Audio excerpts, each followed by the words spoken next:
qual que é a razão social da sua empresa? Acabar com a educação de bolha. Seja você bem-vindo a mais um Negócios em Foco, seu encontro semanal com o mundo dos negócios. Olha, cada entrevista eu confesso que a minha expectativa aumenta, porque são tantas histórias boas de ser ouvidas e que merecem ser contadas, que fiquem para a posteridade, que eu penso que nós estamos construindo cada vez mais algo que vai marcar gerações. Falando em marcar gerações, o nosso entrevistado de hoje, o nosso convidado de hoje, ele faz parte, talvez, de um legado familiar que já marcou muitas gerações. Talvez você conheça o pai dele, com certeza você já o conhece, porque ele é uma pessoa de história e de repertório muito forte. Mas o seu pai ele construiu talvez uma visão diferente para as pessoas sobre a filosofia. Nos ensinou sobre filosofia no mundo dos negócios, nos tornando seres humanos melhores. Ele é filho do grande Mário Sérgio Cortella. Inclusive, Mário, muito obrigado por tudo que você construiu na vida das pessoas e na minha, inclusive. É uma honra estar aqui com a sua criação. E pensando em criação, né? Muitas vezes a gente entrega aquilo que existe de melhor em nós para os nossos filhos, então com toda certeza eu vou conhecer parte da tua essência nessa entrevista. O nome dele é Pedro Cortella, ele é estrategista digital e CEO do Saber Ampliado, que é uma edutech voltada para a educação e transformação, tanto no ambiente corporativo, mas também capacitação pessoal. Com vocês, Pedro Cortella. Muitíssimo obrigado, Adriano. Adorei a introdução.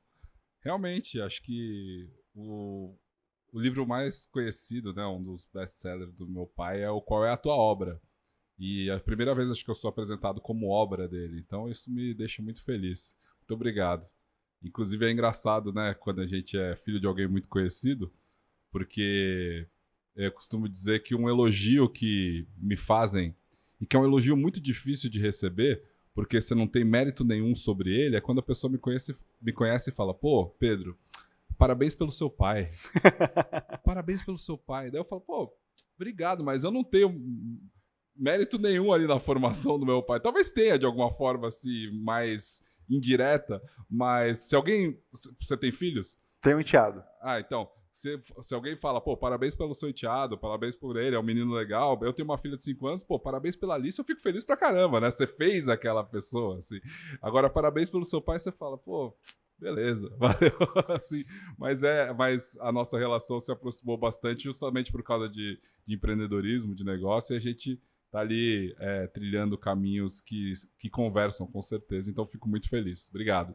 É uma honra ter você conosco. Fiquei muito Imagina. feliz desse momento entre nós dar certo, né? Sei que sua agenda é muito corrida, tem muita coisa acontecendo.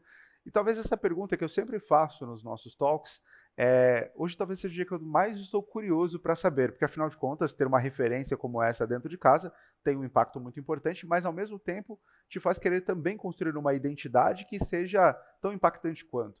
Então, Pedro, qual história você conta da sua história?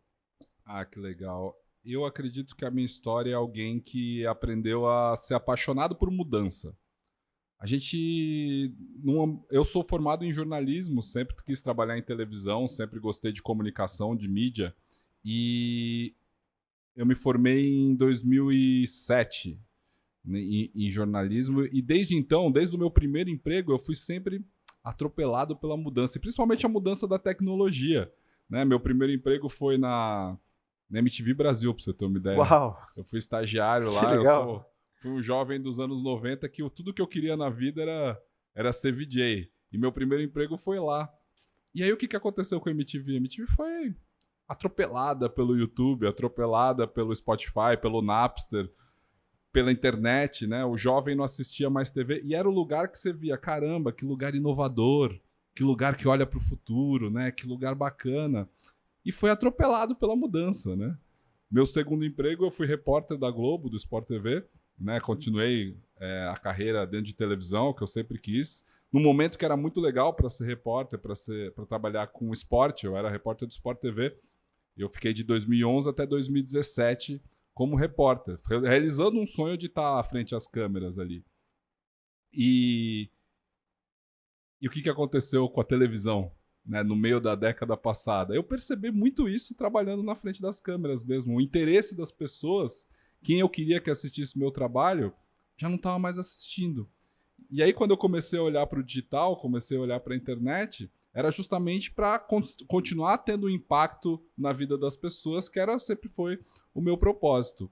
Em 2017 eu saí, eu comecei a empreender, e aí sim começa a minha carreira de empreendedor. Eu fundei uma agência de social media, porque eu tinha em casa justamente Mário Sérgio Cortella, um cara de 60 anos que, desde que existe internet, existia vídeo dele na internet, conteúdos, perfis que não eram deles, que usavam conteúdo dele, na verdade, né? E naquele momento lá de 2017, ele já era alguém muito conhecido, já era alguém muito famoso, já tinha livros escritos best-sellers, assim, a vida dele já estava resolvida, mas a gente ficava numa briga, eu falava, você tem que fazer rede social, você tem que fazer, você tem que entrar na internet, as pessoas estão roubando teu conteúdo, tem gente monetizando palestra tua. Ele não ia fazer, Adriano, sabe? Ele não ia começar a fazer história, eu não precisava daquilo, eu não tava num ponto da vida de ter que entrar nesse mundo que a gente sabe que é um mundo cheio de, altos e baixos e mudanças, assim. Mas quando eu saí da TV, eu saí com uma ideia de falar, tá bom, você não vai fazer, então eu vou fazer para você. E isso me deu a ideia de um modelo de negócio que era justamente lá atrás de social media para as pessoas, né? Hoje é muito comum, pós-pandemia, assim, mas lá em 2017 não era muito comum para pessoas, né? Ou seja, criar o seu perfil pessoal, construir sua autoridade digital ali. E o meu primeiro cliente, meu primeiro caso de sucesso, foi justamente o meu pai. Começou grande, né? Então, por que foi o meu pai? Porque eu sabia que a partir dele eu ia ter um grande case de sucesso. Eu não imaginava que fosse o que se tornou, né? De lá para cá, o meu pai já ganhou 4 prêmios IBEST seguidos, tanto melhor influenciador de desenvolvimento pessoal, melhor influenciador de LinkedIn.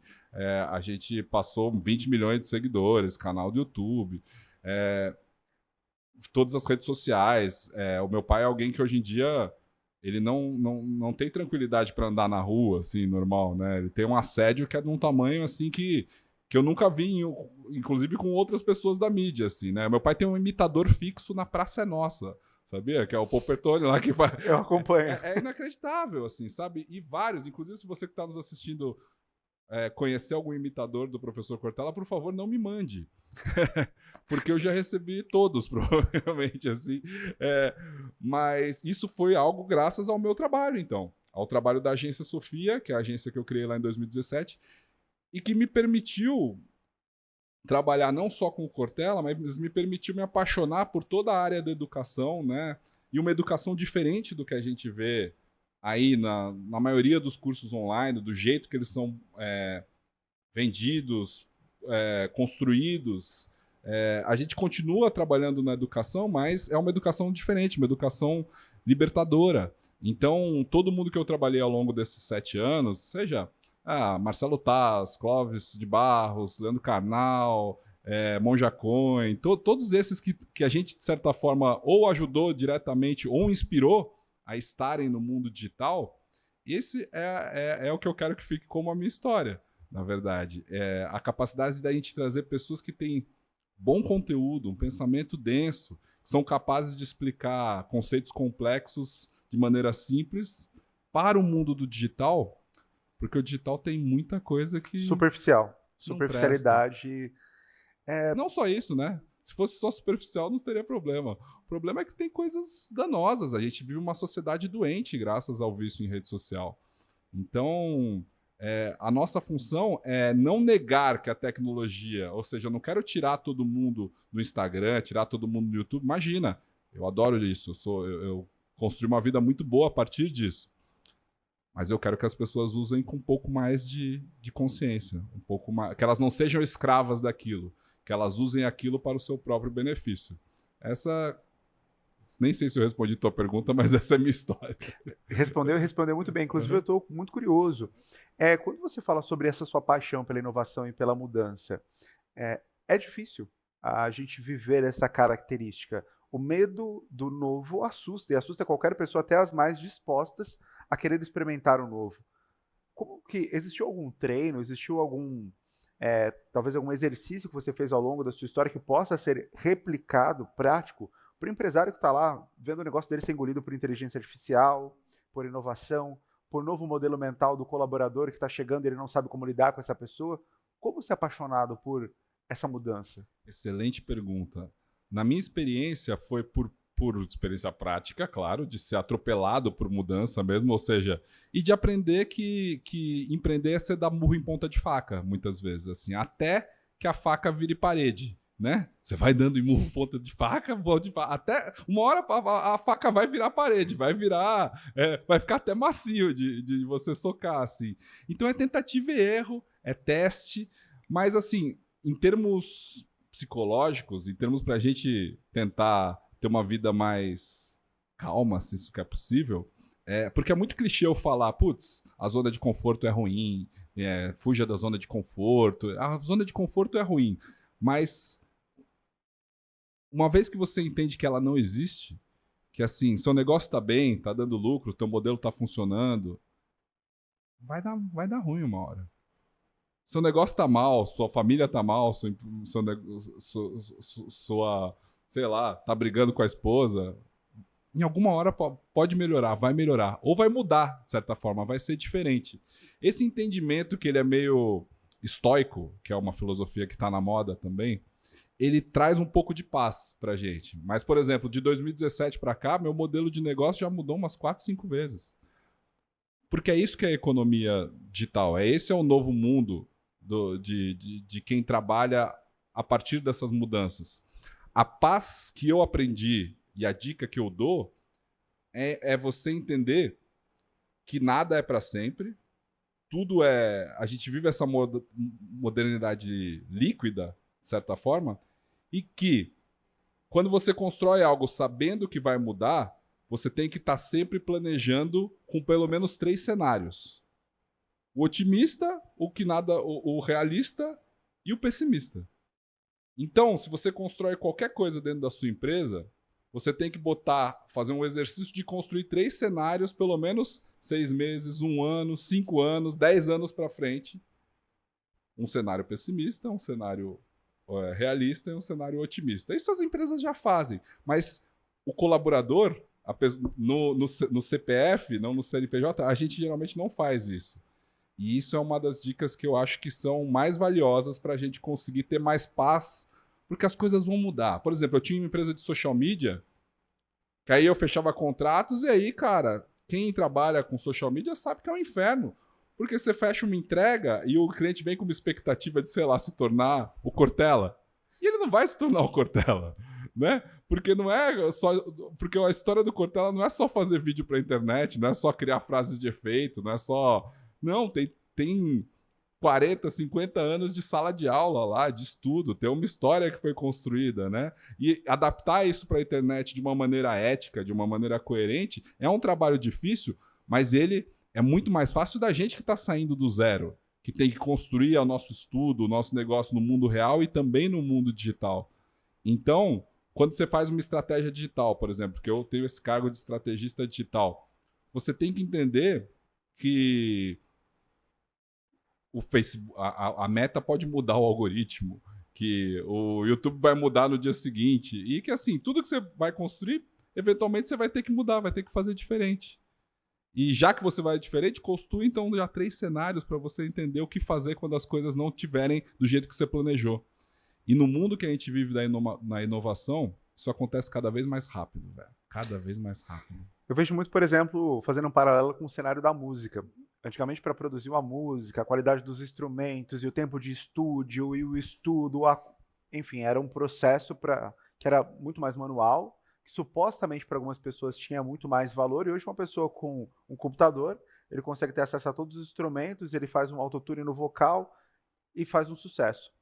E aí as pessoas criticam, mas isso não é música, antigamente era assim, mas é a inovação para esse momento. O que talvez daqui a algum tempo a gente olhe para as músicas de hoje pensando que elas são mais difíceis de serem feitas do que vai acontecer no futuro.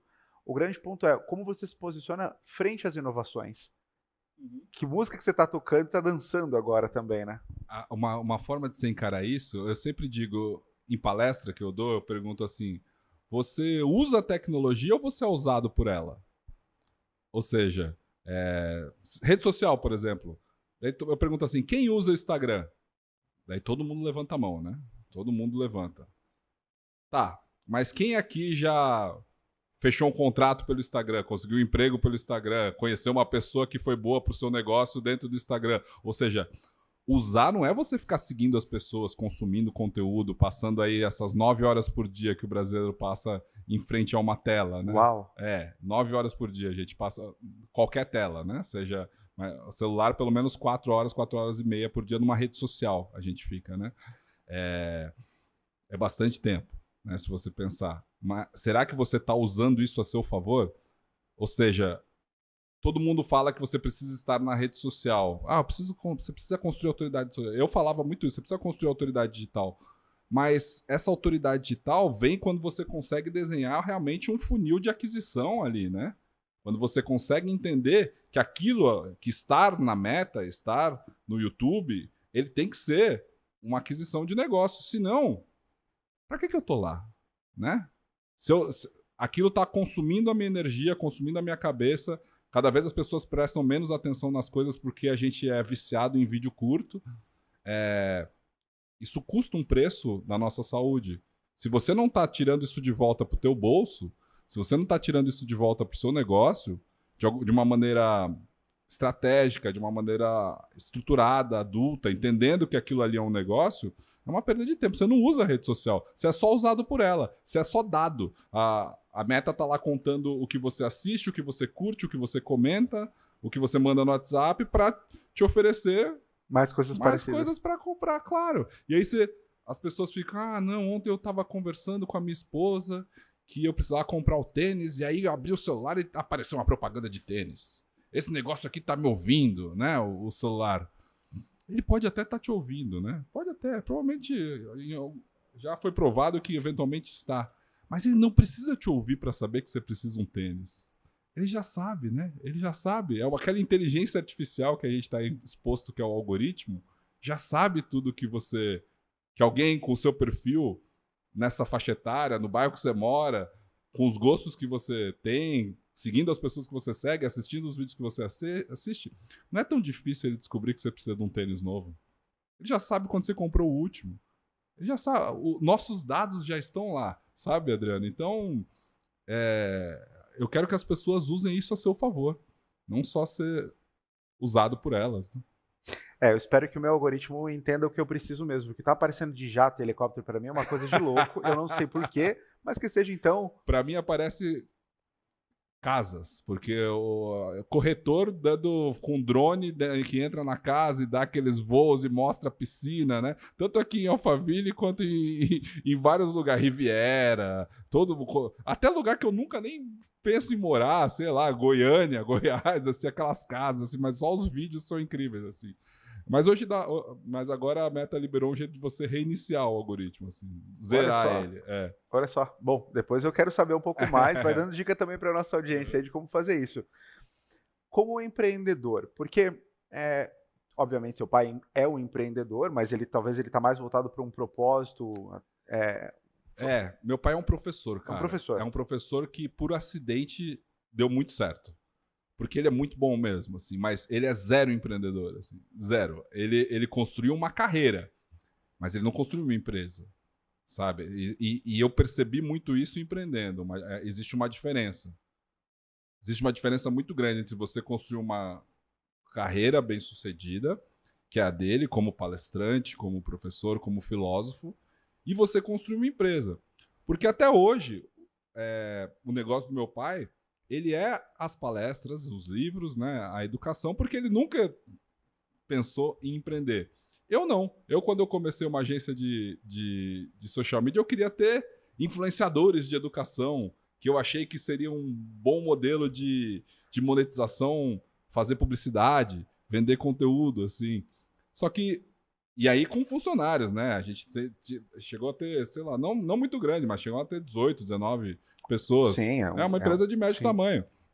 Agora a gente diminuiu de novo esse ano porque a gente mudou o modelo de negócio de novo e sendo plataforma, a gente descobriu que a gente precisa de outras habilidades na empresa. Então a gente está com um time menor agora.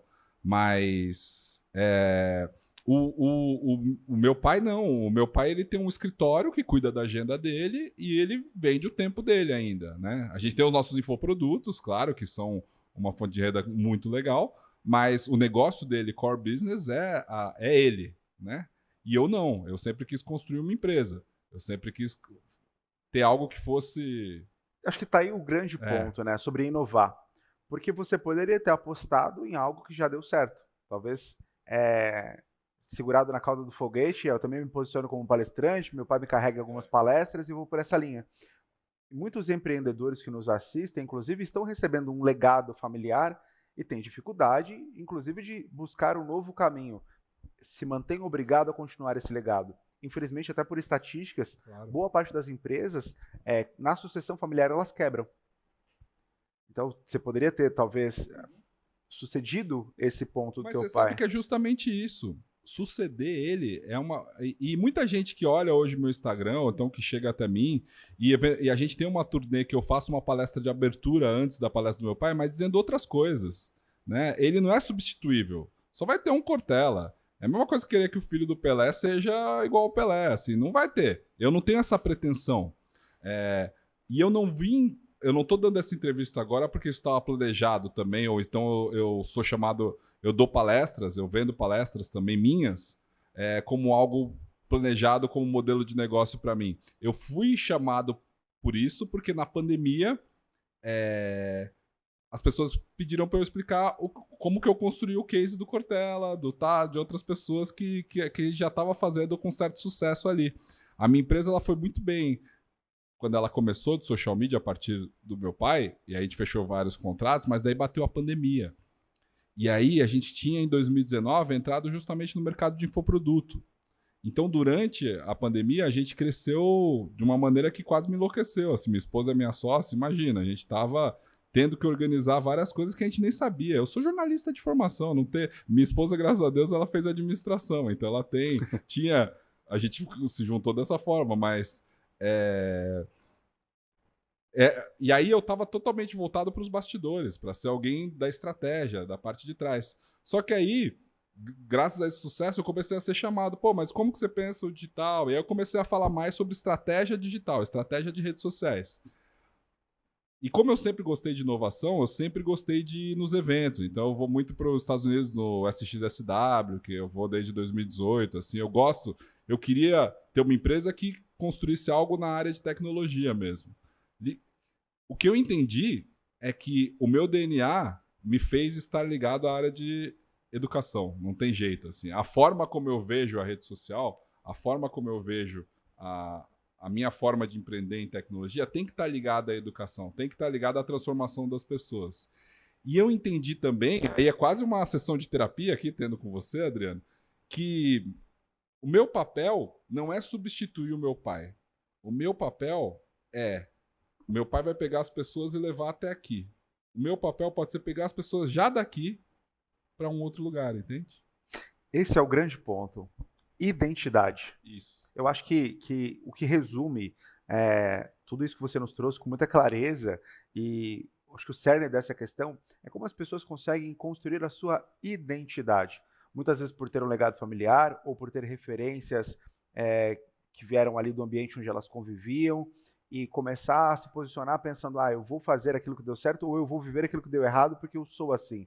Como sair disso? Sair da sombra, Exato. eventualmente. Por quê? Você sabe que quando eu era repórter da Globo, quando eu trabalhei na MTV, eu usava um outro sobrenome. Porque meu pai já era alguém conhecido, ele não era como é hoje. Mas para alguém que está começando no mercado de trabalho, tudo que eu não queria era ser o filho do Cortella. Então meu nome como repórter era Pedro Mota. Pedro Mota, eu fiz carreira com o Pedro Mota. Eu só assumi o Cortella publicamente depois que a Sofia, que a agência, deu certo e que eu entendia que eu tinha parte ali da construção do que a gente fez com o meu pai como parte do meu trabalho também. Quando eu entendi, depois de velho, depois dos 35 anos, sei lá, que eu tô confortável aqui, eu consigo ficar aqui. Eu me sinto... de certa forma, como que eu vou dizer? Eu me sinto preparado para carregar esse legado, se assim posso dizer. Assim, eu me sinto... eu sinto que é justo eu levar esse sobrenome agora, que é uma baita bobagem. eu podia ter levado desde o começo. É uma coisa interna, assim. Porque, assim, eu construí uma carreira dentro do jornalismo que era bem sucedida. Eu cheguei a repórter da Globo, assim. E aí, lá no meio, eu perdi meu propósito. Eu não entendia mais pra que eu tava fazendo televisão. Eu só consegui olhar pro digital, assim, porque eu achava que aquilo não tinha mais sentido. Honestamente falando. Mas, eu também tive um ponto na minha carreira que tem muito a ver com um propósito, que em 2017, eu fui demitido da Globo. Eu saí num corte, né, daqueles que saem no UOL, assim, um corte de 30 pessoas, assim. E aí, aconteceu uma coisa engraçada. Eu não fiquei triste, cara. Eu não fiquei... Meu pai ficou chateado, minha esposa chorou, minha mãe ficava dizendo assim, não, você não tá triste porque sua ficha ainda não caiu. Tua ficha ainda vai cair, tua ficha ainda vai cair. A ficha não caiu até agora. Por quê? Porque quando eu fui demitido, eu já estava estudando marketing digital. Eu já não entendia mais por que eu estava lá. Só que o crachá da Globo, o fato de você aparecer na televisão, talvez, se eu não tivesse saído daquele corte, Adriano, eu estava lá até hoje. Porque, imagina, aos olhos dos outros, aos olhos das pessoas que se formaram comigo, por exemplo, pô, esse trabalho é muito legal, cara. Como é que é o Galvão Bueno? Ele é chato mesmo? Tava lá, te vi no jogo ontem, pô, legal, como é que tá no Corinthians, assim, sabe?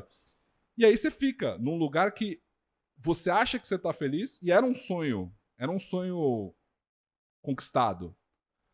Mas depois que você conquista esse sonho, e aí? A vida é muito grande, sabe? Tipo, e aí eu não era mais feliz lá, eu trabalhava todo fim de semana, ganhava pouco, tava ali vivendo uma vida que era, depois eu entendi que era de aparência, porque meu propósito já nem tava mais lá. E por isso que quando eu fui demitido foi a melhor coisa que aconteceu na minha vida. Se eu hoje sou palestrante, se eu tô aqui hoje, se eu entendi esse propósito, se hoje eu tô com o sobrenome Cortella tranquilo, construindo uma carreira também de educação, né, como CEO da plataforma e dando entrevistas, é por causa dessa demissão também. Às vezes eu tava lá até hoje. Então, às vezes a gente fica no emprego, o Adriano, por causa do olhar dos outros, tá ligado? E não porque a gente sente internamente. Assim como você talvez não se sentia seguro para carregar um nome, porque às vezes eu fico com o nome só para me sentir seguro em fazer as coisas. Que bom que você não carregou o nome no começo. Porque no fim das contas você também não se ancorou no trabalho, não se ancorou no pai para construir a sua identidade e hoje você é seguro para assumir todas elas.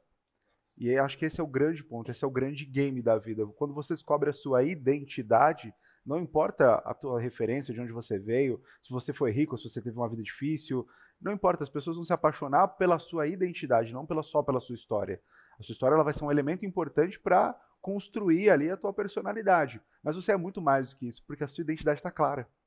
Exato. É o que falta muitas vezes até para os negócios, o posicionamento da identidade do negócio. Eu faço isso, eu tenho uma mecânica porque minha família é da mecânica. Cara, e a identidade na mecânica? É isso, de fato? Então, muitos negócios quebram pela falta da identidade ou pela perca da identidade. Exatamente. E, cara, não dá pra ficar aqui falando desse tema sem citar a série Succession, que é justamente isso. Eu não sei se você assistiu, Ainda não assisti. Mas é uma série maravilhosa, cara. Quem gosta de negócio, gosta de grandes corporações, assim, o Succession conta exatamente isso que você falou, né? Tem vários paralelos com o Rupert Murdoch lá, que é o dono do conglomerado de mídia da Fox News, etc e tal. Mas conta a história de um fundador de uma empresa, um cara que é grande referência, que saiu do zero e construiu um dos maiores impérios de mídia da história dos Estados Unidos, fictício ali naquele momento, e a história dos 4 filhos dele que estão ali de olho na sucessão. E a construção dos personagens é muito boa, porque, de certa forma, eles idolatram o pai, e o pai criou neles ali, que não tem paralelo com a minha história, é diferente, mas todos ali já tinham uma empresa e todo mundo fica de olho ali no assento de sucessão, assim. Então é sobre as brigas entre os irmãos mesmo, e como cada um deles não tem justamente isso que você falou, a identidade, cara. Isso é muito forte, eu acho que isso é mais que cultura, isso é mais que propósito, mais que missão. A identidade do negócio é algo a ser pensado mesmo. No fim das contas, não querendo fazer mistura nesses assuntos, mas eu como um cristão, acredito que sim, eu sou criado por um ser muito maior, né, por Deus. Só que o que Deus quer? Que eu tenha a minha identidade, porque só assim, de fato, eu consigo exercer aquilo que Ele me criou para ser. Senão, eu sou só um vaso vazio, sem propósito, sem fundamento, sem sentido na passagem nessa terra. Sua identidade e eu acho que a sua capacidade de livre-arbítrio, Por isso o né? livre-arbítrio, inclusive, né? Exatamente, por Tá isso o aí. livre-arbítrio, mas do livre-arbítrio no sentido de que você é capaz de pensar com a sua própria cabeça. Porque dentro da seara da religião, eu acho que hoje em dia a gente vê muito empreendedor, e principalmente na internet, usando o nome de Deus ou a fé das pessoas para um propósito egoísta ou não para promover o bem, mas para segregar as pessoas. E eu acho isso bastante complicado, olhando para o futuro, assim. E até numa perspectiva de prosperidade, assim. Ou seja, você se coloca... Uma coisa que eu acho complicada é você se colocar como porta-voz de Deus, né? E quando eu digo de livre-arbítrio, é justamente isso. Você é capaz de construir o seu próprio destino e também a sua própria identidade, mas você não precisa ser porta-voz de algo maior, como se você falasse em nome dele para o benefício próprio do seu negócio. Isso eu acho muito complicado e é o que a gente vê muito na internet e é uma das coisas que eu luto contra, honestamente. Assim. Eu acho que a nossa capacidade de promover educação, ela tem que ser uma educação libertadora. Porque essa educação que vem ancorado na fé, que é outra coisa, ela é uma educação de bolha. E eu digo que o que as redes sociais provocam é justamente essas bolhas. Então, eu fico aqui numa percepção de mundo fechadinho, você fica na sua, porque cada um tem o seu feed, cada um tem a sua perspectiva do que é certo, do que é errado, e a gente está se distanciando. E a polarização que a gente vive, esse mundo chato, que você não consegue mais sentar e conversar com uma pessoa se você não souber prioritariamente as opiniões dela, seja política, seja religiosa, seja de qualquer coisa, não pode ser assim. A humanidade não pode ser assim. Se você só convive com gente que pensa igual você, você é um ser humano pior. Você é um ser humano limitado. A gente tem que estar aberto à diversidade e a gente tem que entender que a diversidade não quer dizer que você é meu inimigo, que a gente está em lados opostos de uma guerra. E eu acho que, eventualmente, esse tipo de educação que fica na bolha, ele não educa, ele escraviza. A educação não pode ser escravizante, ela tem que ser libertadora. Mais uma vez a gente fala sobre identidade, né? Como que eu construo a minha identidade baseado só no olhar das pessoas que pensam igual a mim. Pelo contrário, é o contraditório que me faz evoluir. Exato. É o contraditório que me faz crescer. É o contraditório que me coloca numa posição, inclusive, de questionamento para que eu comece a buscar boas respostas para criar as minhas percepções e convicções a respeito das coisas que eu verdadeiramente penso. E não só que eu assimilo ou imito de alguém que talvez seja um ponto de referência ali. Inclusive, a gente falando aí, você conseguiu disseminar uma mensagem de uma educação libertadora para muitas pessoas começarem a pensar a partir daquilo que você trouxe. A tua identidade trouxe teu pai para muito mais cabeças, né? E nos ajudou a explorar esse caminho. Hoje você atua como palestrante. Eu vi que você fala muito sobre inovação, tecnologia e inovação. Qual é o impacto disso na sociedade hoje? O que você enxerga como inovação e tecnologia e os benefícios e os malefícios de ter esse mundo tão rápido, tão veloz? De novembro de 2022 para cá, tudo mudou, né, Adriano? A chegada da OpenAI, do ChatGPT, e mudou mesmo, assim, não é da boca para fora, não é um discurso de marketing vazio. Mudou muitas coisas no meu dia a dia, mudou muitas coisas na minha empresa, e mudou, dentre esses cenários de futuro que eu estava falando para você, eles ficaram cada vez mais difíceis de entender o que vai acontecer. Então, na minha empresa, lá no Saber Ampliado, a gente se preocupa muito com uma capacitação em inteligência artificial para que as pessoas possam perder o medo e começar a usar de maneira efetiva, assim. Mas não só usar, você tem que usar o GPT, você tem que usar as tecnologias que estão aí disponíveis para a gente, mas mantendo a sua identidade, mantendo o seu pensamento crítico, entendendo que o que vem ali vem com viés também, porque ela foi treinada por um certo parâmetro ali de coisas que podem vir com viés. Então, eu sempre digo que a inteligência artificial não pode substituir o seu trabalho. Ela tem que potencializar o seu trabalho. Então, eu não sou o funcionário, por exemplo, eu não sou mais o Pedro, você não é mais o Adriano no mundo dos negócios, no mundo da empresa. Eu sou o Pedro mais IA. Eu sou o Pedro mais GPT. Você é o Adriano mais GPT. Eu não posso mais, eu não admito mais que funcionário meu, colaborador meu, chegue numa reunião sem ideia. Isso não existe. Como que você não vai me dar... O mínimo que você deveria ter feito é, ChatGPT, eu estou indo numa reunião assim, assado, eu trabalho com meu negócio assim, assado, e eu gostaria de pelo menos 5 ideias aí para eu apresentar nessa reunião. Podem ser ideias banais, mas são alguma coisa. E aí você parte a partir daí, a partir do que ele te dá. Ou seja, é uma conversa... Jornalista, não existe mais página em branco. Não existe mais branco intelectual. Eu sou Pedro mais IA, você é Adriano mais IA. O que significa que a barra subiu para todo mundo. E essa barra ter subido significa que várias pessoas que não estão preparadas para isso vão ser sim substituídas. E vão perder o seu lugar.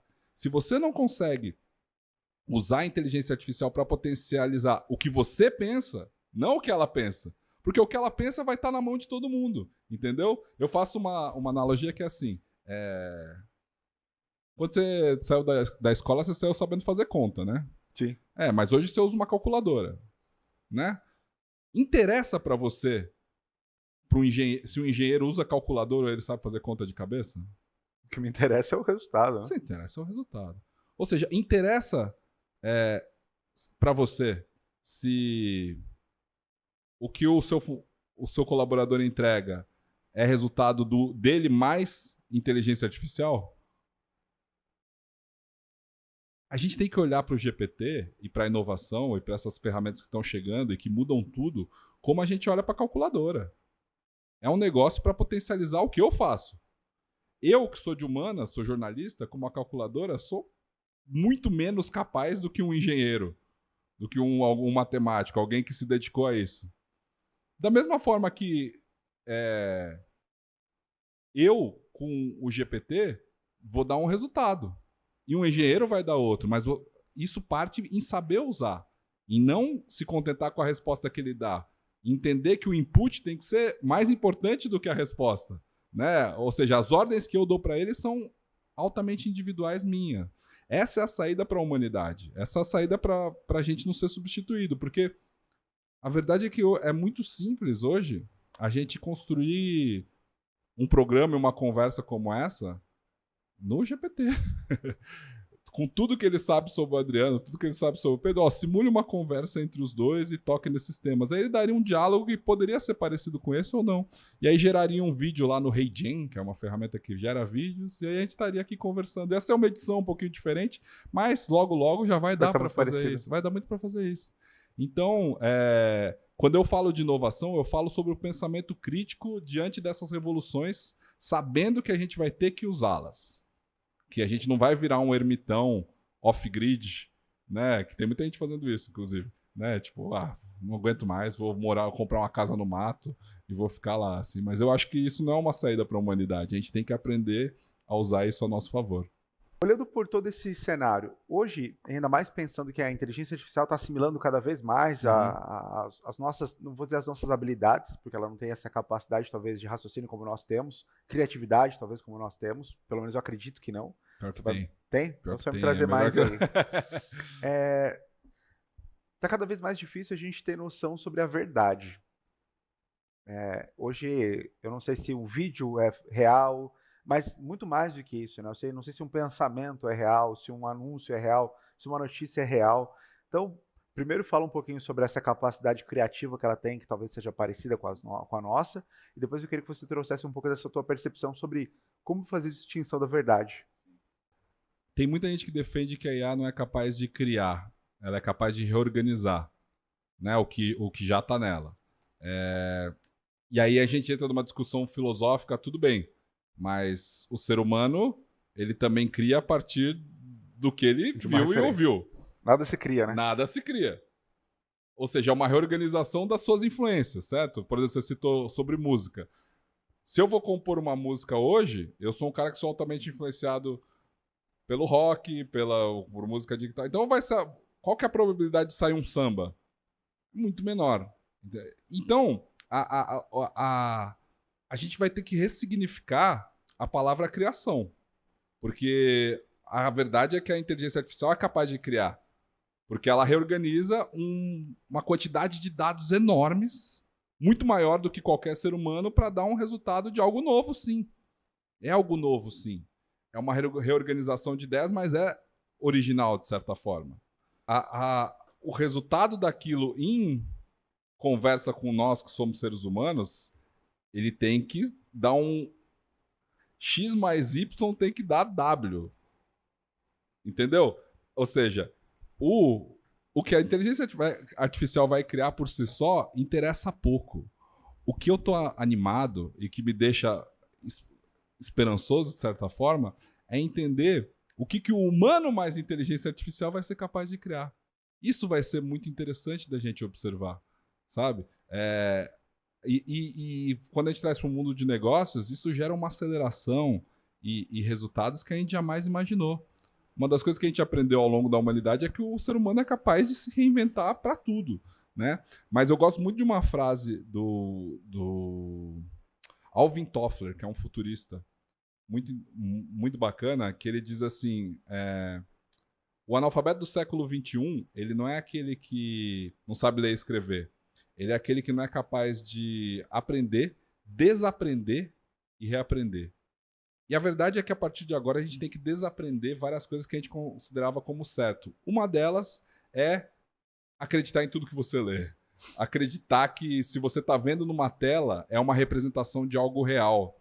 A verdade é que se você está vendo numa tela, você está vendo em pixels, você está assistindo aqui igual as pessoas estão assistindo a gente no YouTube, nada mais vai garantir que é real. Absolutamente nada. Eu costumo dizer que se é pixel, não é real. Porque a gente só vai ter a certeza da realidade com o que está presente aqui, entre nós. Assim. Porque a partir de agora, e a gente já vê isso na rede social, tudo pode ser forjado. O meu pai é uma das maiores vítimas de falsificação na internet que existe hoje em dia. Existem milhares de vídeos dele dizendo coisas, frases motivacionais, vídeos criados assim, coisas que ele nunca diria, com milhares e milhares de visualização. Com a voz dele, assim, eventualmente com a boca dele fazendo... Não me diga que aquele que você está fazendo o bastante, agora tem uma frase que você viralizou que não é do seu pai. Você tá fazendo melhor ou tá Não, fazendo... essa é uma trecho de palestra dele, claro. Então tudo bem, não, porque essa viralizou muito. Mas existem orações. Sim, eu imagino. Existem coisas ligadas à religião que ele... Não é do tom dele falar. Quem conhece ele, e muitas pessoas conhecem, consegue identificar ali. Mas a verdade é que no meio de tanto conteúdo... Vai ser difícil. As coisas passam. E não é todo mundo que conhece. E às vezes quem conhece não conhece com a profundidade de entender que aquilo é algo que ele nunca falaria. Porque são mensagens motivacionais dessas feitas pra pegar, assim, sabe? Tipo... Eu não sei nem dar um exemplo, mas aquelas coisas muito clichê, exatamente. Que não é do tom dele, mas tá lá, tá na internet com milhares e milhares de visualizações. E, cara, aconteceu comigo, vou até contar, uma coisa super complicada esses tempos. Semana retrasada, recebi uma mensagem, uma menina que colocou assim, Pedro, mostra esse vídeo pro seu pai, eu sobrevivi a um aneurisma, né? E uma frase dele me ajudou muito, né? Uma mensagem dele me ajudou muito na recuperação da cirurgia, né? E aí o vídeo dela, toda a parte da cirurgia, a cabeça enfaixada, voltando, fazendo fisioterapia, e o áudio era de um vídeo falso, feito com IA, com a voz do meu pai. O que você disse para essa pessoa? Eu travei. Eu fiquei olhando assim, cara, pra que eu vou dizer que é falso aquilo? Ou seja, a mensagem motivacional clichê teve essa importância pra ela. Ela fez um vídeo mostrando a recuperação dela. Ela tava, bem ali e tal, tipo... E por baixo, uma frase motivacional do Fake Cortella, que é um vídeo que eu derrubaria se chegasse na minha mão não dessa forma. E aí, como que a gente lida com isso? Então o futuro, Adriano, ele é muito complexo. ele é muito complexo. E às vezes a gente não tem as ferramentas todas para lidar com esse tipo de situação. Assim. O que você faria? Olha, num primeiro momento, pensando em defender a verdade, sim, eu iria pela linha de esse vídeo não é do meu pai, mas pela sensibilidade do ser humano olhando para um outro ser humano, provavelmente olhando de fora nesse contexto, não, eu preciso apresentar a verdade para essa pessoa, mas o que muda também essa verdade? O que muda essa verdade para ela? O que muda? Exatamente. Cara, que questão profunda. O que muda para ela isso? Ou seja, eu respondi ali, putz, que legal, valeu, vou mostrar. Me deixa, né? Até mostrei para ele, né? Até coloquei, acho que eu coloquei uma outra palestra essa questão. Porque não, é muito difícil ter a resposta. E eu acho que isso pode estar acontecendo em escala, assim, sabe? O mundo digital, ele chega dessa forma. Então, a gente volta a um conceito que, cara, é fundamental para todo mundo, todo empresário que nos vê aqui, que é a questão do investimento em empatia, a tal das soft skills, né? A comunicação, a capacidade da gente liderar as pessoas, potencializando elas, assim, entendendo que cada contexto é um contexto. Porque o que me fez não desmentir o vídeo é empatia. É entender que talvez para aquela pessoa aquela mensagem fosse necessária. E é isso, assim, esse é o mundo que a gente tem que lidar. Porque no mundo do marketing digital, por exemplo, que eu sei que você recebe pessoas aqui desse mundo, eu tive que entender que eu tenho que ter empatia. Porque tem pessoas que fazem muito dinheiro nesse mercado que eu estou, né? A gente tá lá com o mesmo tipo de produto de educação que vários outros por aí que fazem milhões e milhões e milhões. O produto dessas pessoas não é para mim. Eu não acredito muitas vezes no discurso de marketing, no conteúdo que tem lá dentro.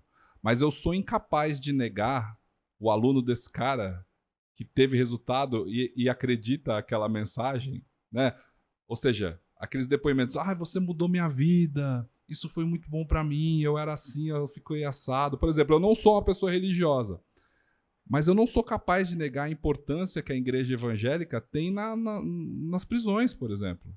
Né? O cara já tenta-se de tudo para o cara largar o vício, para o cara largar o crime, não sei o que lá, e eventualmente a única coisa que dá certo é a religião. É uma religião que eu não sigo e às vezes não concordo com alguma das práticas. Mas e daí? Eu, do alto da minha burguesia, do meu papel branco, hétero, que seja, né, filho do Cortella, playboy, vou dizer, não, isso aí não funciona, isso aí é bobagem, isso aí é nego enganando trouxa, vendendo curso para enganar trouxa. Então, assim, o mundo é complexo, cara. É um futuro desafiador para todo mundo que pensa. Assim, confesso sabe? que você alugou um apartamento na minha cabeça, cara. Você alugou um apartamento que eu tô travado aqui pensando. Cara, que loucura isso. Porque isso vai muito mais longe, né? As pessoas, elas poderão utilizar essas ferramentas para o bem, mas vai acontecer de muitos usos para o mal. Pessoas... E eu nem digo que nós estaremos acima disso por conta da nossa capacidade intelectual. Exato. Na verdade, a capacidade intelectual, às vezes, ele é um fardo. Né? O fato da gente pensar muito sobre isso, de eu ter essa capacidade de refletir sobre isso, me deixa uma pessoa mais angustiada, às vezes, né? A bênção é a ignorância. Queria eu estar abraçando uma fórmula, uma ideologia que me desse essa plenitude de vida que não me faça pensar sobre isso. Só que, eventualmente, eu penso. E eu acho que muitas pessoas também querem refletir sobre isso, pensar sobre isso, ou seja, ir além numa experiência humana que seja capaz de se aprofundar mais em temas, entender, porque no final das contas, a filosofia, quando ela sai da superficialidade, o pensamento teórico mesmo, aquele que estava fechado nas universidades, até existirem pessoas como Cortella, Karnal, Pondé, Clóvis, o que seja, ele era uma coisa para uma minoria. Ou seja, esse apartamento que eu aluguei na tua cabeça, ele é um pensamento que não vai pegar, talvez, em muitas pessoas. Mas essas pessoas que pegar, talvez a gente consiga, né, evoluir e planejar num futuro maior e melhor. E o Saber Ampliado, a nossa plataforma é justamente sobre isso, para tentar também construir uma comunidade de pessoas que pensem dessa forma, que pensem sobre isso, que é para a gente conseguir ampliar o alcance e não ficar. O que eu mais odeio é a palavra elite intelectual. Isso é uma coisa que, se é elite, eu não estou interessado, sabe? Tipo, esse pensamento mais complexo, ele tem que ser difundido e a internet pode ser usada para isso também. E eu acho que, assim, a gente tem um campo muito grande para crescer. Porque a pessoa que, eventualmente, idolatra o influenciador que vende curso e que compra o curso e não tem resultado, estatisticamente é muito maior do que a que tem.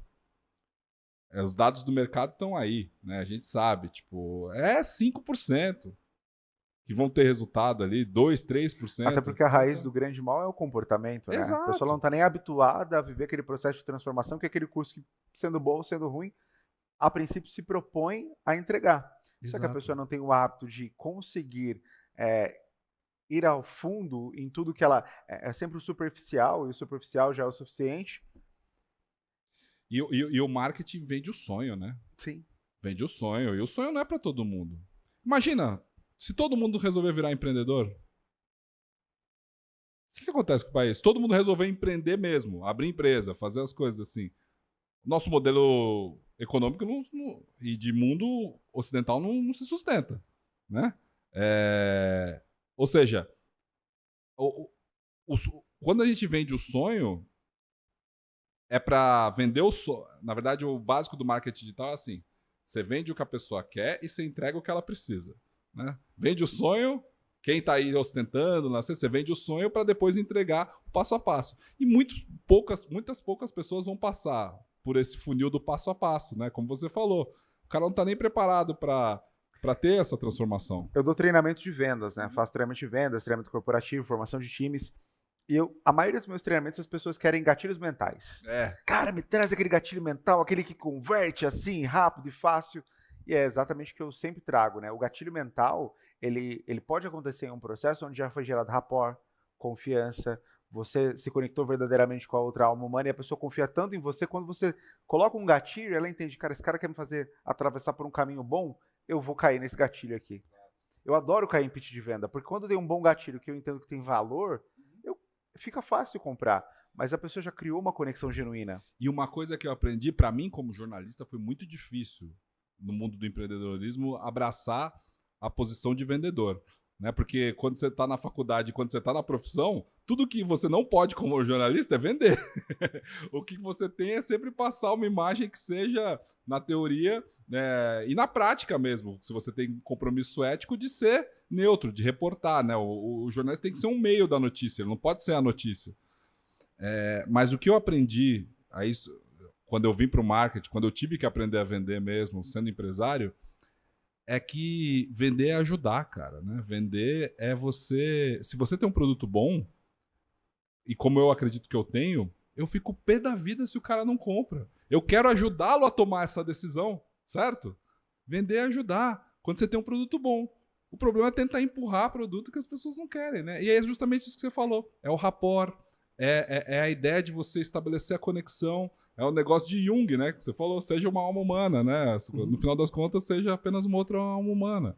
E é isso, cara. Eu acho que é a melhor maneira. E as pessoas ficam procurando. A copy seta, a frase matadora, o gatilho mental, a escassez que eu preciso aplicar, assim. E cada negócio é um negócio, cada cliente é um cliente, cada pessoa é uma pessoa. Eu passaria algumas horas facilmente conversando com você. A gente vai ter muitas outras oportunidades de conversar, mas sei que a agenda é muito justa.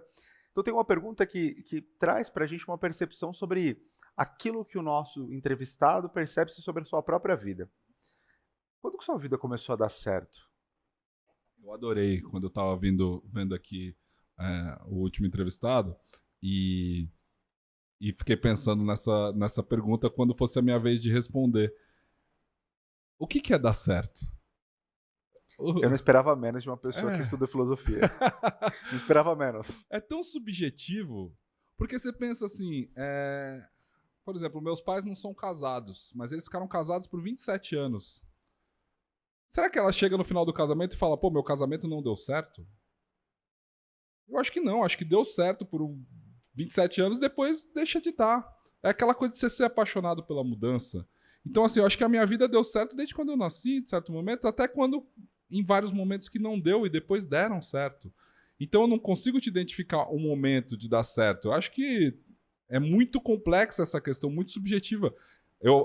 É chato voltar com uma outra pergunta, mas o que é dar certo? Né? Se a gente não pensa sobre isso, e como dar certo é algo super subjetivo, porque acho que o exemplo do casamento é ótimo. Pô, o cara ficou casado 10 anos, e aí fica solteiro, separa, né? Às vezes uma separação ruim, perde dinheiro, né? Isso acontece muito.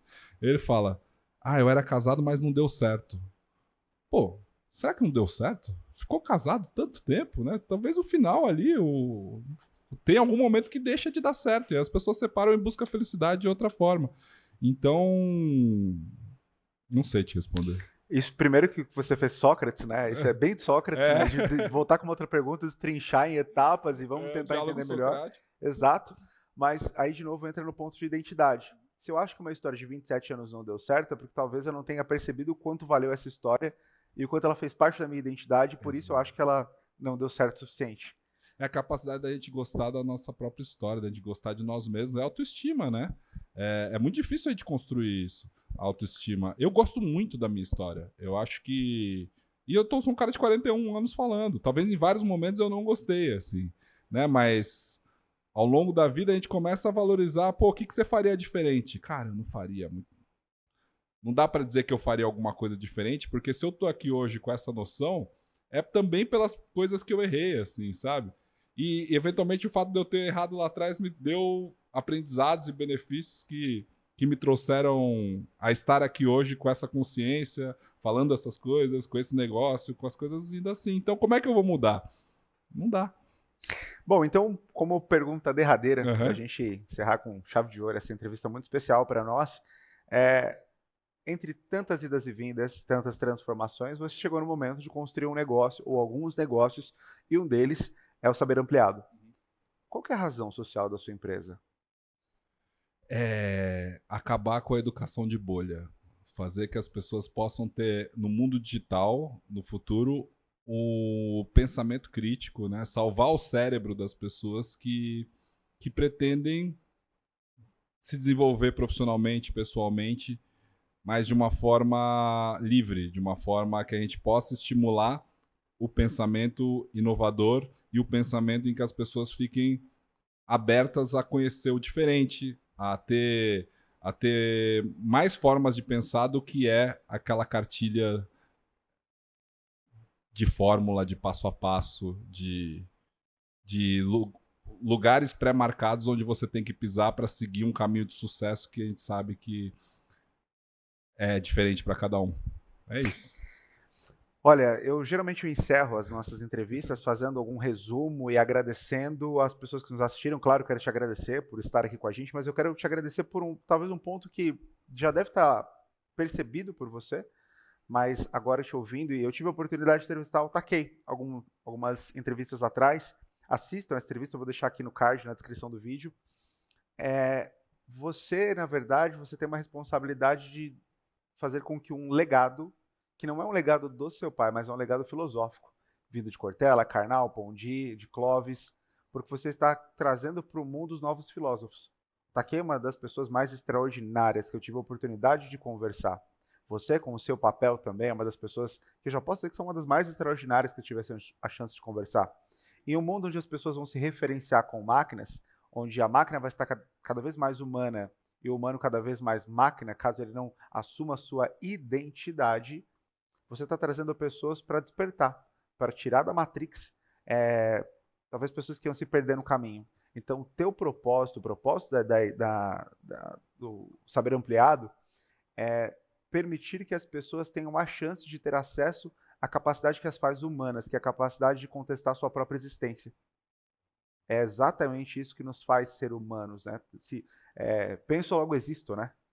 Então, quando eu vejo o teu propósito, e sabendo que existem pessoas como você que fazem aquilo que você faz e como você faz, me dá orgulho de verdade de saber que a gente tem pessoas que estão extremamente incomodadas e poderiam talvez viver pelo legado do pai e viver numa boa condição, fazendo um monte de coisas superficiais aí e tendo resultado financeiro, ou entrando numa onda digital onde todo mundo está fazendo por bolha, aí não, eu vou entrar nessa bolha também, mas tem pessoas que vão contra tudo isso e querem trazer uma verdade que não existe, porque na verdade a verdade em si é a verdade que você começa a construir na sua capacidade de raciocínio. Então não é nem apresentar a verdade, mas é apresentar a capacidade de raciocínio, porque não existe verdade. Então, obrigado pelo que você faz. Porra, eu que agradeço, Adriano. Adorei. Obrigado mesmo. Foi um papo incrível. Falei coisas aqui que nunca tinha falado. Então, parabéns pela entrevista e é um prazer. Volto quando você quiser. Será um prazer, com toda certeza. Valeu. Agradeço demais você que está em casa. Nos vemos na próxima quinta-feira, às 8 da noite, com mais um Negócio em Foco. Rede social do nosso convidado está aqui na descrição do vídeo. Da Náutica Digital, nosso grande patrocinador também. Caso você queira conhecer o nosso espaço aqui em Alphaville, para mais de 130 pessoas, você vai ter a oportunidade de estar num ambiente onde essa energia emana, né? Veja as nossas entrevistas. Agradecer a Jax Media, que faz toda a produção visual, ao Tim, que está lá por trás das câmeras. E é isso. Até a próxima quinta-feira. Até lá.